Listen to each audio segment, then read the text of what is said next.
বন্ধুরা, ভারতে tata company লাগাতার ভারতের নাম গোটা দুনিয়ায় ছড়ানোর চেষ্টায় থাকে। এখন সদ্যই যখন ভারতের সেমিকন্ডাক্টরের শর্ট পড়েছিল, তখন ওই সময়ও ভারতে টাটা কোম্পানি সামনে এগিয়ে এসেছিল, আর ওই ক্ষেত্রে বড় বিনিয়োগ করে ভারতকে সেমিকন্ডাক্টরের বিষয়ে আত্মনির্ভর করে তোলার জন্য লেগে পড়েছিল। ওদিকে একবার পুনরায় টাটা বিশাল কামাল করেছে আর ভারতীয় সেনার জন্য সুরক্ষা কবচ তৈরি করে ফেলেছে। যেমন বন্ধুরা, আমরা সবাই জানি কাশ্মীরে কোনো অপারেশনকে পুনরা দেওয়া প্রচন্ড চ্যালেঞ্জিং হয়। ওখানে জঙ্গিরা থাকে, তাদের প্রথম নিশানা আমাদের ভারতীয় সেনারাই থাকে। এর জন্য তারা সবসময় ভারতের ওপর অ্যাটাক করার চেষ্টায় থাকে। কখনো আর্মিদের ডেরায়, যেমন পুলওয়ামাতে সিআরপিএফদের গাড়িতে আত্মঘাতী হামলা করেছিল, যাতে 40-এর থেকে বেশি জওয়ান শহীদ হয়ে গেছিল।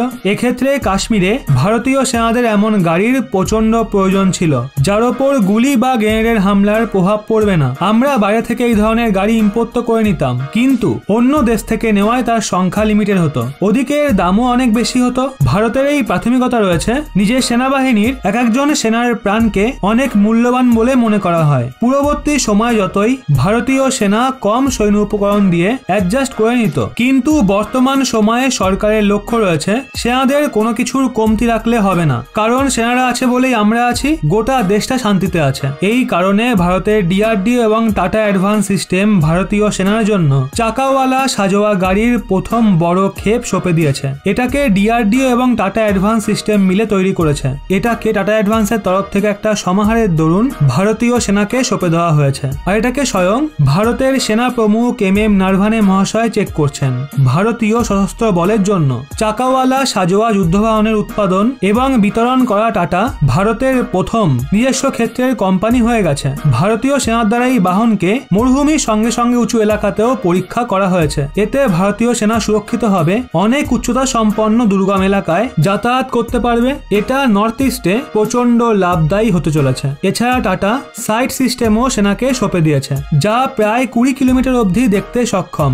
এই সবকিছুই টাটা স্বয়ং অন্য কোনো দেশের সহায়তা ছাড়াই বানিয়েছে। ওদিকে টাটা সেনার জন্য আনম্যান সিস্টেমকেও তৈরি করছে। টাটা লাগাতার R&D মানে রিসার্চ অ্যান্ড ডেভেলপমেন্টের ওপর জোর দিচ্ছে, যার জন্য আগামী সময়ে ঘাতক হাতিয়ারও সে ভারতীয় সেনার জন্য বানাতে পারবে। আর এই সবকিছু কমপ্লিটলি আত্মনির্ভর পদ্ধতিতে করছে। এখন আপাতত যে গাড়িগুলো সেনাদের সঁপে দেওয়া হয়েছে, সেগুলোকে সুরক্ষা কবচ হিসাবে কাজে লাগানো হবে। ওদিকে এই ধরনের গাড়ির জন্য ভারতীয় সেনারা ময়দান এলাকা এবং চীন সংলগ্ন সীমার নিকটে সহজেই পেট্রোলিং করতে পারবে।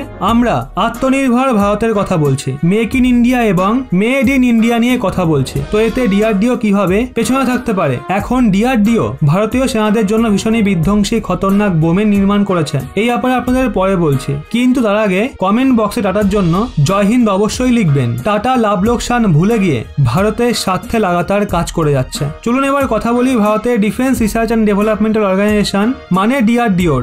ভারতকে হাতিয়ারের মামলায় আত্মনির্ভর বানানোয় যে ডিল ডিআরডিও রয়েছে, সেটা সত্যিই প্রশংসনীয়। এই কোম্পানির সহায়তাতেই গোলাবারুদ থেকে নিয়ে মিসাইল, এয়ারক্রাফট প্রত্যেকটা ক্ষেত্রে ভারত নিজের পায়ে দাঁড়াচ্ছে। এই কারণে ভারত কারো ধার ধারে না। আসলে যখন আপনার কারোর ওপর নির্ভরশীলতা থাকে, তখন ওই দেশ আপনাকে ব্ল্যাকমেল করার চেষ্টা করে, যেমনটা আমেরিকা অন্য দেশের সঙ্গে করে আসছে, যাতে জাপান, অস্ট্রেলিয়ার মতো দেশও সামিল রয়েছে। ওদিকে ভারতের মামলায় আমেরিকার কথা চলে না। কূটনীতির দমেই বিনা স্যাংশনে S-400 যেটা ভারত রাশিয়ার থেকে নিচ্ছে, তো ওদিকে আমেরিকা নিজের F-15 এবং F-18 সুপার হর্নেটের মতো বিমানের অফারও ভারতকে দিচ্ছে। অবশ্য ভারতের কূটনীতির প্রশংসা গোটা দুনিয়া করছে, সেই সঙ্গে এখন ভারতের টেকনোলজির প্রশংসাও বিশ্ব মঞ্চে হওয়া শুরু হয়ে গেছে। ওদিকে এর মাঝে ডিআরডিও আরো একটা খতরনাক হাতিয়ার বানিয়েছে, যেটাকে স্পেশাল অপারেশনে ব্যবহার করা হবে। আসলে জব্বলপুরে ডিআরডিও 40 mm এর একটা খতরনাক হ্যান্ড গ্রেনেড বোম বানিয়ে ফেলেছে। এটা একটা এমন বোম যা শত্রুপক্ষে সাজোয়া গাড়িকে উড়িয়ে দিতে পারে। এটা কোনো নর্মাল গ্রেনেড বোম নয়, যাকে পিন খোলার পর দ্রুত ছুটতে হয়, বরং এই বোমকে এমনভাবে ডিজাইন করা হয়েছে যেটাকে হাতের বদলে আন্ডার ব্যারেল গ্রেনেড লঞ্চার দিয়ে ফায়ার করা হবে, যা সেনাদের থেকে 400 মিটার দূরে গিয়ে ফাটবে। এর ফলে গ্রেনেড থেকে হওয়া দুর্ঘটনার হাত থেকে আমাদের সেনারা সুরক্ষিত থাকবে। অনেকবারই গ্রেনেড হাতে ফেটে গেছে, কিন্তু এটার সঙ্গে এমন কিছু হবে না। এটা গ্রেনেডের থেকে বেশি সুরক্ষিত এবং অনেক বেশি ঘাতক। ডিআরডিও তরফ থেকে এটা বলা হয়েছে, এই ছোট বোম ভারতের স্পেশাল ফোর্সের জন্য তৈরি করা হচ্ছে।